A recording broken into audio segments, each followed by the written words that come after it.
Today's moment in golf history is brought to you by thisdayingolf.com, where legends walk the fairways, where rivalries span generations, and where every unforgettable drive, chip, and putt lives on. From the earliest tees of the game's origins to the modern masters shaping today's PGA and global tours, we celebrate golf one historic day at a time. Relive the moments that changed the sport forever. Hear the iconic calls, feel the hush of the gallery, and the roar when greatness happens. Keep the spirit and history of golf alive. Explore the legacies, stories, and timeless beauty of the game at thisdayingolf.com. The following program is being shortwaved overseas by the Armed Forces Radio Service. C-O-L-G-A-T-E, Colgate presents Bill Stern. With the Colgate Shave Cream Sports Newsreel. Bill Stern, the Colgate Shave Cream Man, is on the air. Bill Stern, the Colgate Shave Cream Man, with stories rare. Take his advice and you'll look keen. You'll get a shave that's smooth and clean. You'll be a Colgate brushless fan. Good evening, ladies and gentlemen. This is Bill Stern, just back from his vacation and raring to go. But before we begin, may I sincerely thank Mr. H.V. Kaltenborn, who took this show over and pinch hit for me while I was away. Thank you, Mr. Kaltenborn, very, very much. Tonight is America's champion golfer, Mr. Byron Nelson. But first, Reel 1, Portrait of a Legend. This is a legend that's come down through the years, for this is the story of a young girl who was destined to revolutionize sports. But perhaps I'd better begin this story in the beginning. Many years ago, a poor girl was born in Europe. As she grew up, she became deeply religious. She believed wholeheartedly in God, and her constant companions were the priests and the monks of a nearby monastery. As this girl grew older, she began to notice that these religious people, in their leisure time, occupied themselves by playing a strange new game, a game she'd never seen before, a game she found out no one in her country had ever seen outside of that monastery. At first, these priests were reluctant to teach her that game, but finally she was taught the rules. She liked this game so much that she decided to take it outside of that monastery and try and teach it to others, and she did. At least she tried. But at first she wasn't very successful. However, slowly but surely, that game did begin to catch on. She traveled from one province to another, explaining the rules, trying to make the game popular. And she might have done it, too, if suddenly people hadn't started to criticize her. Perhaps it was because she was a girl. In those days, it was hardly ladylike for any girl to engage in any form of athletics, let alone try and teach one to others. This criticism grew, and everywhere she went, she was pointed at with scorn. In some towns, she was even told she wasn't welcome. She tried to fight back as best she could. She pleaded that she was doing no wrong, that all she was trying to do was to teach the people a new sport, a game that she herself had first learned in a monastery. But the people just kept on criticizing her until one day, this criticism became so bitter that she was arrested. She was arrested and thrown into jail on direct orders from King Charles VII, and she was charged with disturbing the peace. After she was in jail, she was brought to trial, and then they let her go. But only after she promised never to play this new sport again or to try to teach it to others. And to make sure that she'd keep her word, the king immediately passed a law making this new game illegal. After that, no one dared play this new game openly, and the king's law remained in effect for 240 years. And that's the story. The story of a young girl who tried her best to popularize a new sport and failed. And yet somehow she didn't fail altogether. For even though she herself could never play this game again, she taught it so well to others that it didn't altogether die out. It was carried on secretly for the 240 years that it was illegal. And when the law was finally repealed, the game became a national favorite. For you see, that game that this young girl had tried to introduce was the game we know now as tennis. Yep, that's the legend. The legend of a young girl who tried to introduce the game of tennis and failed. And yet, you know, even though she did fail, she can never be forgotten. Not because she tried to introduce a new sport, even though that sport was tennis, was be remembered as the savior of her country. It was she who was to lead her people on the march that was to free France. For you see, this young girl's name was Joan of Arc.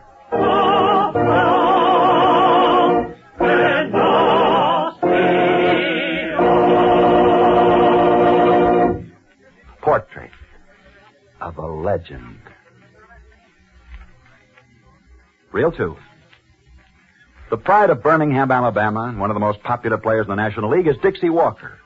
When it comes to shaving, Dixie teams up with Colgate Brushless Shave Cream, the shave cream of champions. And he wrote me, Dear Bill, I had my shaving problems with tough whiskers and tender skin. I'll bet I tried every kind of shaving outfit, including the old mug and brush, before I discovered Colgate Brushless Shave Cream. I'm sticking with Colgate Brushless because it's the answer to a shaver's prayer. My wire whiskers wilt and skidoo when I razor them off with Colgate Brushless Shave Cream. Anytime I can tell a pal about Colgate Brushless, I feel I'm doing him a favor. Regards, Dixie Walker. Hear that, men? Here's a brushless shave cream made for fellows with wiry whiskers and dry, sensitive skin. It's made to keep those wiry whiskers soft while your razor shears them off close and clean, like Dixie Walker says, and no back talk either from your tender skin, because Colgate Brushless causes no after irritation. Note, too, that Colgate Brushless isn't gummy or greasy, so it rinses off your razor and your face in a flash. And listen, men, if Colgate Brushless Shave Cream doesn't do all this for you, send the top of the carton back to me, Bill Stern, care of Colgate, Zone 2, Jersey City, New Jersey, and you'll get double your money back. Reel 3. Colgate's camera close-up of Byron Nelson. We're in Chicago tonight to interview America's greatest golfer, Mr. Byron Nelson. He's the former Open champion, the former PGA champion, the former Augusta Masters champion. In fact, Byron Nelson has won every important golf title in America. And here he is in person from Chicago, Byron Nelson. Good evening, Bill. What brings you to Chicago? Why, Byron, we're both here for the same reason, the All-American Golf Tournament. Oh, Bill, don't tell me you're playing. No, Byron, I'm not playing. I'm just here to broadcast the tournament.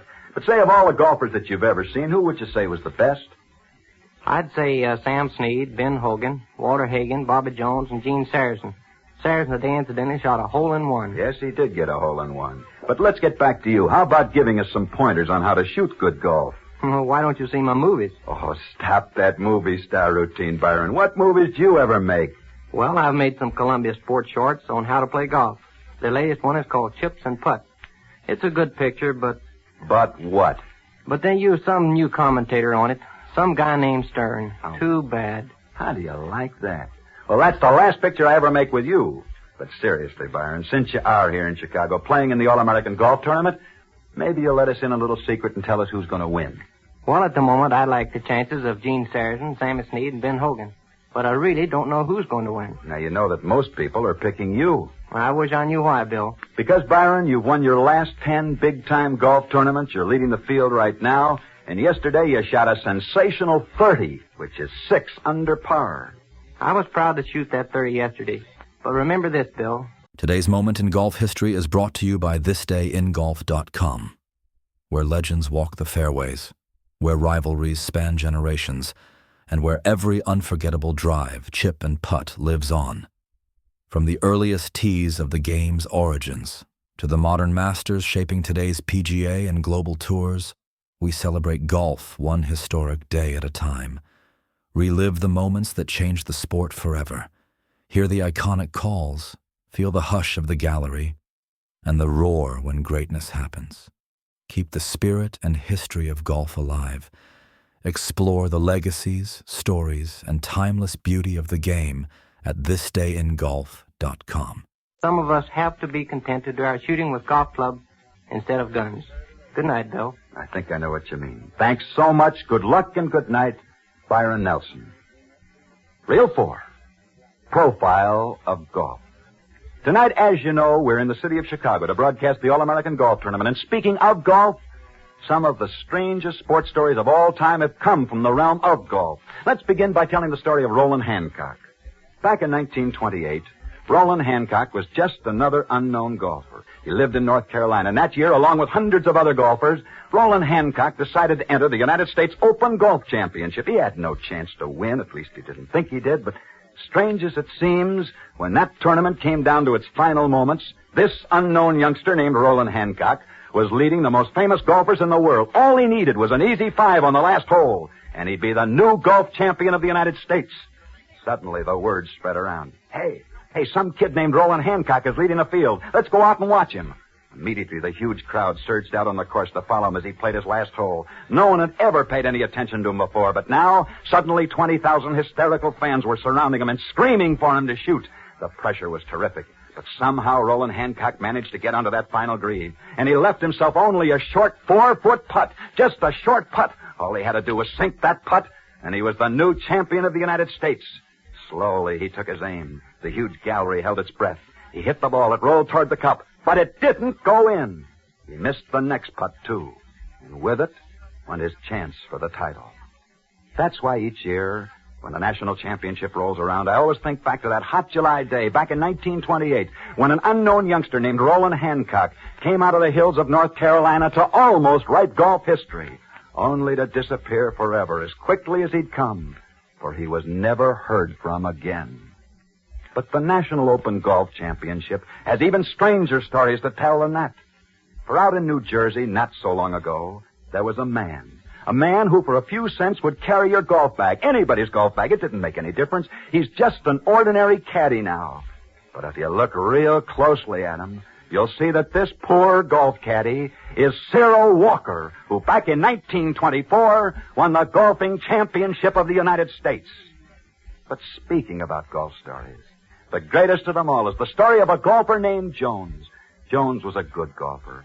So good that in his very first year he won his country club championship. Jones was a left-handed golfer. And when he heard that Chicago was staging an open tournament for left-handed golfers, he promptly entered the Chicago Open. And even though it was his first year, Jones did mighty well in that Chicago Open. He won his first round match, then his second. He kept on winning until he reached the finals. One more match and he'd be the Chicago champion. But Jones never did play that final match. Because the night before this match was to be played, the girl he was engaged to marry came to him and she said, I am proud of your golf game, and I do hope you win tomorrow. But ever since you took up golf, you've had less and less time for me. You say you love me, but I don't want to spend the rest of my life as a golf widow. Now, you must make up your mind. It'll have to be me or golf. You can't have both. It'll have to be one or the other. It didn't take Jones long to make his decision. For that same night, he sat down and he wrote his fiancée an answer in the form of a song she liked so much that she urged him to have it published, and he did. And that's why right here in the city of Chicago at a golf tournament over 20 years ago, a great song was born. A song was born because a golfer's girl came to him, and when she came to him that day, she said, It'll have to be one or the other, me or golf. And now you know why a golfer named Jones, whose full name was Isham Jones, first came to write an immortal song. An immortal song that was destined to sweep this nation. A song you must remember. A song that was called... It had to be you, wonderful you. It had to be you.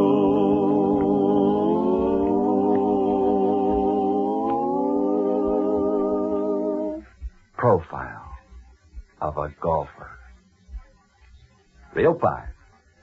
Since we're in Chicago tonight, here's the best in the West, Don Elder. Yes, sirs. Babe Ruth is on the Colgate shaving team. But the Babe, like millions of other shavers, prefers lather. Colgate lather, of course, known as Colgate Rapid Shave Cream.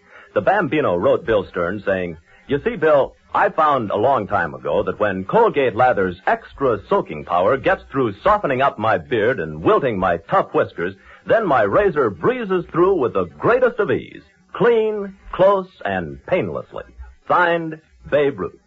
And men, the reasons that Babe Ruth gives for using Colgate Rapid Shave Cream are the same reasons why 2 out of 3 barbers use it on their customers. I ask, can you do better than follow the experts? Why not switch to Colgate Rapid Shave Cream, the lather cream of champions? And now, back to Bill Stern. Reel 6. Colgate's Candid Camera catches the story behind the story. Exclusive, Washington, D.C.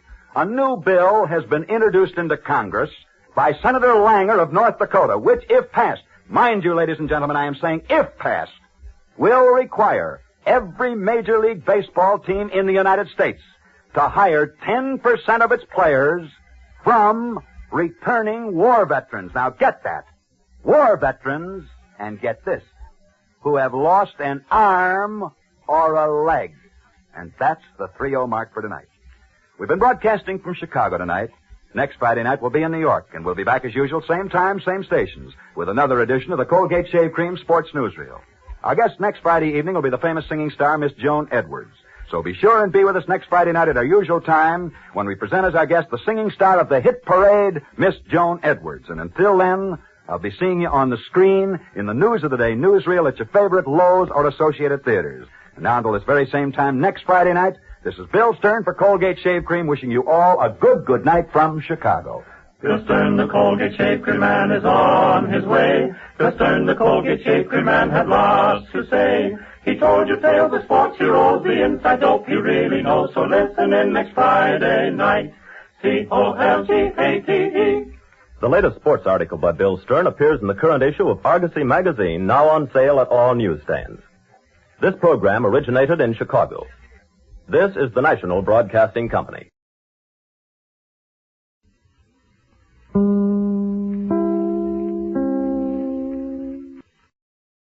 Today's broadcast is brought to you by ClassicBaseballBroadcasts.com, your one-stop destination for thousands of authentic, vintage radio game broadcasts, interviews and highlights. Red Barber, Mel Allen, Vin Scully, Ernie Harwell, Kurt Godey are just a few of the Ford Frick award-winning voices. There are hundreds more that will bring back childhood memories from back in the day when the game was always on.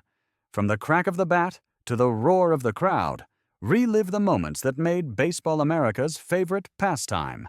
Get started for free and step back in time listening to baseball's greatest moments.